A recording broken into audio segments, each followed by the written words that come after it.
Hello guys, today we're going to talk about one of the most important indicators and the most popular volatility indicator, the Bollinger Bands. Bollinger Bands is an envelope type of indicator, and that's the reason why you can get entry and exit signals from Bollinger Bands, and it's also useful for trading any type of market scenario. In today's videos I'm going to talk about one Bollinger Band chart, and I'm going to give you some tips on how to trade them properly. Bollinger Bands are created by plotting a moving average and then adding and subtracting standard deviations in the moving average. Standard deviation is a statistical term that tells you how much the price is moving away from the moving average. According to the theory of normal distribution, adding and subtracting one standard deviation to the moving average will contain around 68% of the prices.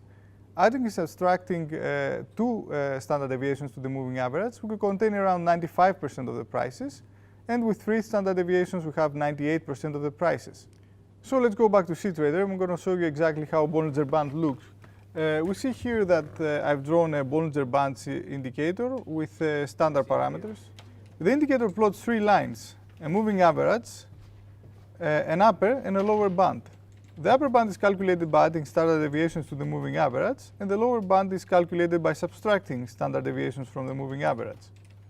The amount of standard deviations that you add or subtract to the moving average determines how wide the channel created by the upper and the lower band will be. Here we have added two standard deviations, so we see how much the bands go apart. But if we modify the indicator and we make the standard deviations parameter to 3 standard deviations, you're going to see how much they widen. And then again, if we make it 4, you're going to see that they're going to be more wide. The periods of the indicator determine how many periods will be used when calculating the moving average. So this parameter, the periods here, do exactly that. Bollinger Bands is one of those indicators where you can play a lot with the settings depending on what you want to do. For example, if I want to concentrate on range trading, I can plot a 100 period 3 deviations moving average, Bollinger Bands. You're going to see how different the indicator is and how better I can range trade now. If you want to trend trade, you can use the default settings and so on. Now I will show you generally how to read volatility using standard settings, 220 of Bollinger Bands. So let's go back to 2, 220 and 2. And let's zoom in. First we notice that the price is indeed inside the Bollinger Bands most of the time, as we can see in the chart. Then we notice that the price is constantly touching the upper or lower band. That is called a tag. So we say that the price is tagging the upper or lower band. Tagging the bands are not trading signals with default settings, and you cannot just go long when the price is touching the upper band and go short when the price is touching the lower band. Next thing we notice is that the bands are constantly expanding and contracting. If we see here, we see places, in this place the band is contracting and then it's expanding. They contract when the price is moving slowly, and they expand when the price is moving rapidly and there is high volatility. Remember when we said that the bands contain about 95% of the prices inside? They have to expand very rapidly when the price moves faster in order so that they keep containing 95% of the prices. We also see here that when the price is trending, is walking one of the bands, so it's constantly touching, it's constantly tagging the lower band, and it's not touching at all the upper band. Now that we have this information, I'm going to explain to you the different ways that you can use Bollinger Bands in your trading. Bollinger Bands can be traded both in range, trade, and breakout scenarios. If you're not familiar with those terms, you can watch the corresponding video. So let's go to CTrader. I'm going to show you the first way that you can use Bollinger Bands in your trading. This is identifying M tops and M bottoms. You have here, we have plotted here a standard Bollinger Band, standard periods 22, and the M tops and M bottoms is actually another way of measuring divergence when using Bollinger Bands. M top and M bottom means that we have two consecutive high or low swings, but however the first one touches the upper or lower band and the second one does not touch the band. In case of high swings it's a short signal, and in case of low swings it's a long signal. It does not matter if one of the highs is higher than the other, the second high can be higher than the first but it still not touch the band. So we have here a EUR/USD 1 hour chart with standard Bollinger Bands, and let me show you an example of the M bottom. We see here that the price is walking the band and it's touching the lower band, and then we have another low that is lower than the previous low, but however is not touching the band. So around this spot that you have a clear swing, you can actually enter long because this is a long signal and you're going to be successful. The opposite case is here when we have an M that is on the long side. So we have a high swing that is touching and following the band, and then we have another one that it fails to touch the band. And this is another way of measuring divergence, I guess, and you can go short around here where it's confirmed that we have a swing that didn't touch the band, and you're going to be successful again.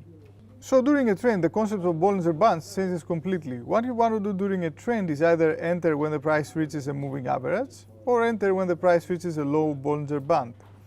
You also should have a big target and close your position when you find an M signal. In trend trading, the M's are happen very often. In this case, for example, we can see here that we have the M that we shown before. You see this high failed to reach the band. So we can enter here in the moving average or low band and exit here with a good profit. If you're in a downtrend, you're going to do the reverse thing. You're going to enter also on the moving average and you're going to close on the M bottom. The next important concept that I want to explain when trend trading is the changes in volatility. So we're going to use the same example here. In a trend, there are always changes in volatility from low to high. As we see here, you see here in this spot we have high volatility, and which is measured by a big distance between the two Bollinger Bands. And low volatility spots like here when the price is not moving a lot, or here when we have consolidation. What you do with Bollinger Bands in the parts of the trend that consolidate is trade a breakout with the direction of the trend. This is called trading the squeeze. However, you need to understand that this is essentially breakout trading and you must do it in proper context. In this case, the context is a trend that is developing, and another setup might be, the context might be the news that are coming out or some reason that the market is consolidating and then exploding in some direction. If you just randomly trade all the squeezes that you find on the chart, you're going to be unsuccessful because you're going to get a lot of failed signals. In this chart, we see a couple of squeezes like this one and this one. Both of them are going to be successful if you trade them.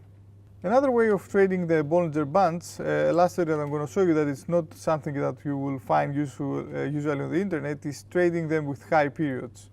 It can be traded as a mean reverse strategy. What you do is plot Bollinger Bands Indicator with high periods and high standard deviations. Like here, we have plotted with 100 period moving average and 3 standard deviations. And what you do is go long when the price is touching the lower band and go short when the price is touching the higher band. This is more successful, however, if you do it on not if you do it during a trend, or at least I should say that during a trend it's better if you go only with the direction of the trend, so you do not get the opposite signals. But still, it's a good, pretty solid strategy to use even during a trend. Just go only long. However, if the trend is very strong, instead of entering on the low Bollinger Band, you can be entering on the moving average. You're still going to be getting very good targets. In spots that you do not have lower lows and higher highs, like this spot, for example, when the price is not trading heavily, you're going to be pretty successful if you trade this strategy. Like here, here, here, here. These are all good signals. The last concept that I want to talk about is the Bollinger Band width. By measuring the Bollinger Band's width, you can filter or get important information about your signals. I would like to outline a great CTrader feature here. You can search custom indicators that are located in our database in CTrader Developers Network inside CTrader. Let me show you how it's done, because Bollinger Band's width is not one of the standard indicators you're going to find in CTrader. You go here to Indicators and you search Bollinger Bands.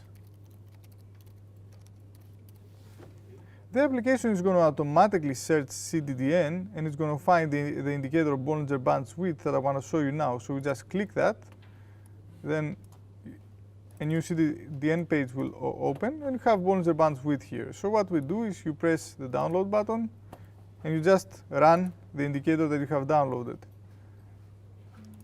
Then you're going to get a message to install it. You press yes, and it's installed. You don't even need to restart the platform. You can go to custom, and you can find the Bollinger Bands width indicator. You see it here. So let's plot it.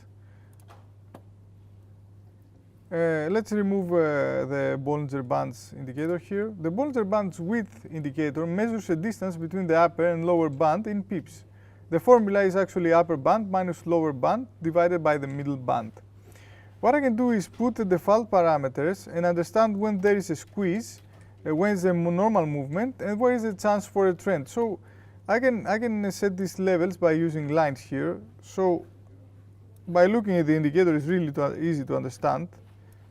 I can put this line here, and I can put another line here,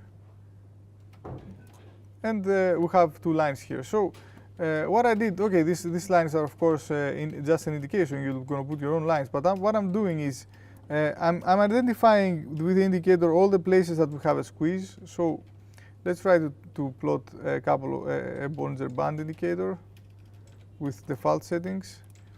We see here the spots that we are below the first line are the spots that there is a squeeze. See here there is a squeeze. All the spots that we are below the second line are spots that we don't have a trend. We have normal market movement because there is not a big volatility. And when the price spikes above this line, which is this spot exactly here, you see, then we have a chance for a trend. See here also, when we spike here, we have a chance for a trend. Here we have a chance for a trend. It's pretty reliable. So I can use Bollinger Band width to understand if the market is trending or ranging, or if I have a squeeze. In this video I explained to you the Bollinger Band indicator, and I showed you the most popular ways of trading it when trend, ranging, and also I showed you how to trade it with high parameters and with low parameters, and how to identify the tops and bottoms. In the next of the videos we're going to talk about oscillators, and also we're going to talk about other volatility indicators like the average true range. If you like the video, don't forget to subscribe, and if you want, share it with your friends. Thanks for watching.